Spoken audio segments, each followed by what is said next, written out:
नमस्कार. स्वागत तुमचं राष्ट्र महाराष्ट्रामध्ये. मी अशोक वानखडे. आज जे बिल पार्लमेंटमध्ये म्हणजे लोकसभेमध्ये ठेवण्यात आलं, वन नेशन वन इलेक्शन, आणि या बिलामुळे जी सत्ता पक्षाची नालस्ती झाली, ही जर सुरुवात असेल तर 5 वर्ष हे सरकारला अजून काय काय पाहावं लागेल हे देवच जाणो.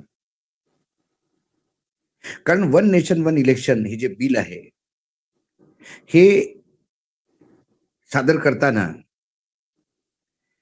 जे मंत्री होते, लॉ मिनिस्टर, त्यांनी अर्जुन राम मेघवाल त्यांनी लोकसभा आणि विधानसभाचे निवडणुका एकत्र करण्यासाठी असा प्रावधान असलेलं संविधान 129 वा संविधान विधेयक 2024 आणि त्याच्यासोबत जोडले गेलेले संघ राज्य क्षेत्र विधी संशोधन विधायक 2024 हे त्यांनी त्याच्या समोर दाखल केलं. हे संवैधानिक म्हणजे संविधान हे ऑर्डिनरी बिल नाही आहे, हे संविधान संशोधनाचं बिल आहे. आणि त्यासाठी ते बिल पास होण्यासाठी 2/3 म्हणजे 2/3 मतदान पाहिजेच पाहिजे. हे सिंपल मेजॉरिटीने पास होणारं बिल नाही. किंवा जेवढे लोक सदनामध्ये आहेत त्याचे 2 भाग म्हणजे 3 भागातले 2 भाग, 2/3. पण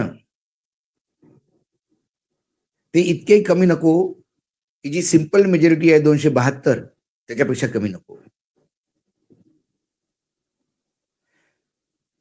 यावेळेला सरकारला हे वाटलंच नव्हतं की बिल सादर करतानाच वोट डिव्हिजन मागितले जाईल.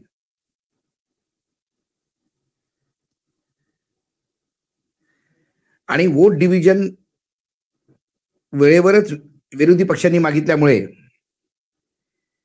त्यांना ते वोट डिव्हिजन करावं लागलं. आणि मग जे स्वतःला एनडीए 293 मानतात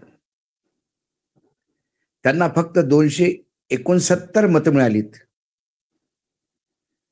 आणि विरोधी पक्षांनी म्हणजे बिलाच्या विरोधामध्ये 198 मतं मिळालीत. आता 198 मतं जर विरोधी पक्षात आहे तर हे बिल 2/3 मध्ये पास होऊ शकत नाही, एवढं नक्की. त्यामुळं हे बिल जेपीसी मध्ये पुढे ट्रान्सफर झालं. आणि नालस्ती झाली की तुम्ही 2/3 म्हणतात ते सोडा, तुम्ही सिंपल मेजॉरिटी 272 पण आकडा आज गाठू शकला नाही. त्यामुळे सरकार अल्पमतात आल्यासारखं झालं. आणि मग ही जेव्हा स्थिती झाली, म्हणजे पहिले मशीननी, आज 2 गोष्टी झाल्या लोकसभेमध्ये. पहिले त्यांनी मशीननी वोटिंग केलं आणि विरोधी पक्षांनी सांगितलं की नको, मशीनचं वोटिंग आम्ही ऍक्सेप्ट करत नाही, मग चिठ्ठीने करा. म्हणजे EVM fail, ballot paper success. आणि मशीन आणि याच्यामध्ये जवळजवळ 49 मतांचा फरक होता. आणि मग त्यानंतर जेव्हा 24 लोक कमी, 293 त्यांची स्ट्रेंथ आहे एनडीएची, फक्त 269 वोट त्यांना मतं मिळाली. मग 24 कुठे गेलीत त्याची शोधाशोध सुरू झाली. आणि मग 11 खासदार भाजपाचेच गायब होते असं दिसलं.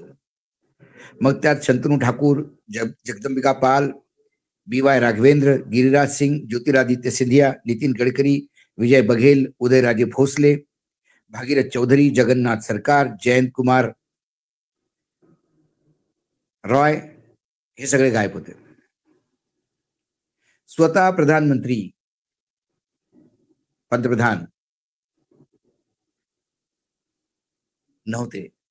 त्यांच्यासोबत 2 मंत्री होते. राजस्थानमध्ये एका कार्यक्रमाला ते होते. जर 3 लाईनची व्हीप पार्टीने दिली, तर मग त्यासाठी सगळ्यांनाच तिथे हजर असावं. आणि जे नाहीत त्यांना नोटिसा गेल्या असं सांगण्यात आलं. पण जे लोक परमिशन घेऊन गेलीत त्यांना नोटीस मिळणार नाही. गडकरी हे परमिशन घेऊन गेलेत.